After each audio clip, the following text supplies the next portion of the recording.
हलाल ये शब्द हम सबने कितने ही बार खाने के पैकेट्स पर देखा होगा, है ना? पर क्या इसका मतलब सिर्फ खाने पीने तक ही है या इसके पीछे और भी बहुत कुछ है? चलिए आज इसी सफर पर निकलते हैं, इसके प्राचीन नियमों से लेकर हमारी आज की थाली तक। तो सबसे पहला और सबसे जरूरी सवाल, आखिर हलाल का असली मतलब है क्या? क्या ये बस खाने पीने का एक नियम है या इसके पीछे कोई बहुत गहरा मतलब भी छुपा हुआ है? और देखिए, ये सवाल सिर्फ ऐसे ही नहीं है। ये इसलिए भी जरूरी है क्योंकि अकेले अमेरिका और कनाडा में ही करीब करीब 50 लाख मुसलमान रहते हैं और उनके लिए ये शब्द उनकी रोजमर्रा की जिंदगी का एक बहुत ही जरूरी हिस्सा है। अच्छा, तो इन नियमों की जड़ तक पहुंचने के लिए हमें जाना होगा सीधे इस्लामी कानून के सबसे पवित्र स्रोत तक, यानी कुरान। यहीं से हलाल की पूरी बात शुरू होती है। देखिए, इस्लामी कानून की नींव ना दो मजबूत पिलर्स पर टिकी है। पहला तो है कुरान, जिसे खुदा का सीधा पैगाम माना जाता है, और दूसरा है हदीस, मतलब पैगंबर मोहम्मद की जिंदगी और उनकी कई बातों का कलेक्शन, जो कुरान के संदेशों को और खोलकर समझाता है। कुरान का ये जो आदेश है ना, यही हलाल के नियमों का एकदम मूल आधार है। इसमें साफ साफ बताया गया है कि क्या चीजें खाने के लिए मना है, जैसे मुर्दार, खून और सूअर का मांस। ये जो सीधी और एकदम क्लियर मनाही है, यहीं से उन सभी नियमों की शुरुआत होती है जिन्हें आज हम हलाल के नाम से जानते हैं।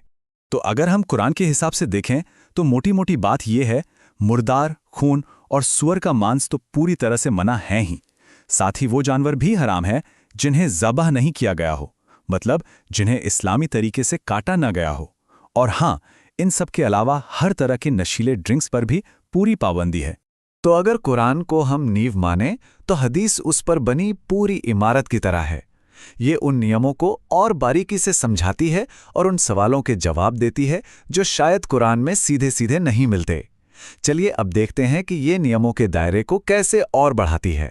मिसाल के तौर पर हदीस में कुरान के नियमों को और भी स्पेसिफिक किया गया है। जैसे इसमें नुकीले दांतों वाले शिकारी जानवरों और पंजों वाले शिकारी पक्षियों पर भी रोक लगा दी गई है।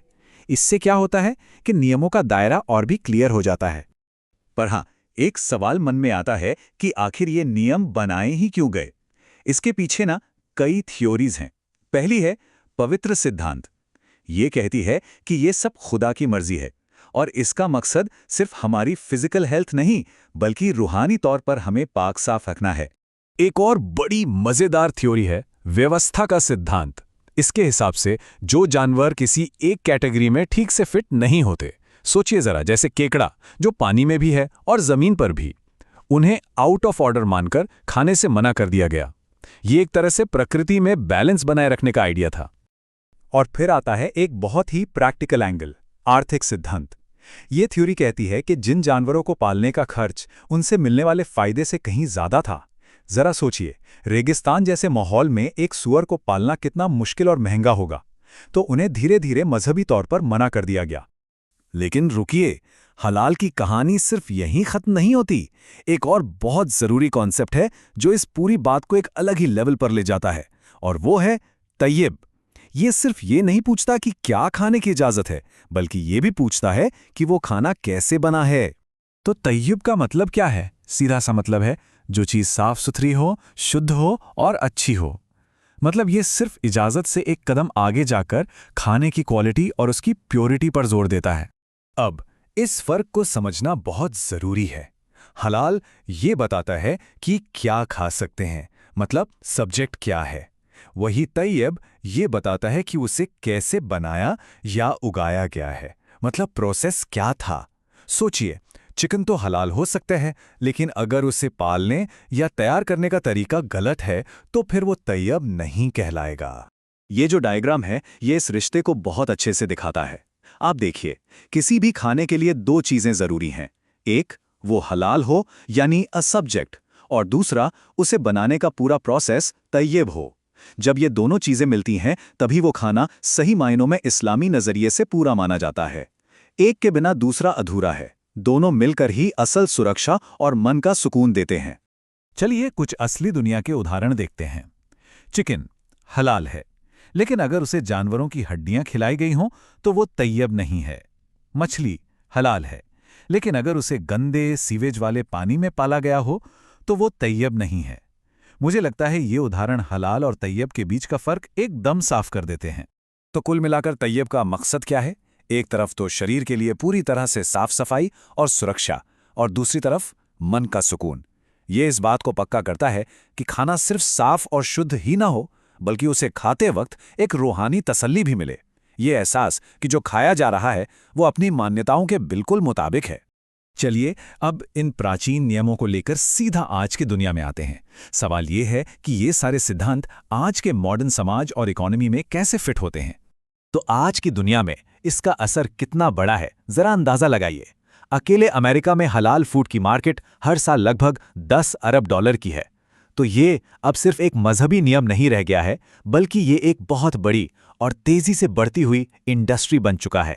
जाहिर है, इतने बड़े बाजार के साथ कुछ बड़ी चुनौतियां भी आती हैं, जैसे मजहबी जरूरतों को पूरा करते हुए जानवरों के साथ सही बर्ताव कैसे पक्का किया जाए, मार्केट में होने वाली धोखाधड़ी से खरीदार को कैसे बचाया जाए, और सबसे बड़ी चुनौती, कोई एक सिंगल सरकारी स्टैंडर्ड नहीं है, जिससे अक्सर कंफ्यूजन पैदा होता है। और इसमें एक कानूनी पेंच भी है। अमेरिका में एक चीज है जिसे लेमन टेस्ट कहते हैं। ये बेसिकली सरकार को मजहबी मामलों में दखल देने से रोकता है।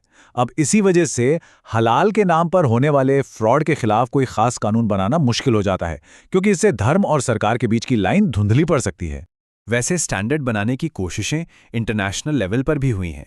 जैसे 1997 में यूएन की एक फूड बॉडी ने हलाल शब्द के इस्तेमाल के लिए कुछ गाइडलाइंस बनाई, लेकिन अमेरिका जैसे देशों ने यह कहकर इसे मानने से इनकार कर दिया कि उनके अधिकार क्षेत्र से बाहर की बात है। नतीजा क्या हुआ? आज भी कोई एक ग्लोबल स्टैंडर्ड नहीं है, और ये मामला हर देश में अपने अपने तरीके से हैंडल किया जाता है।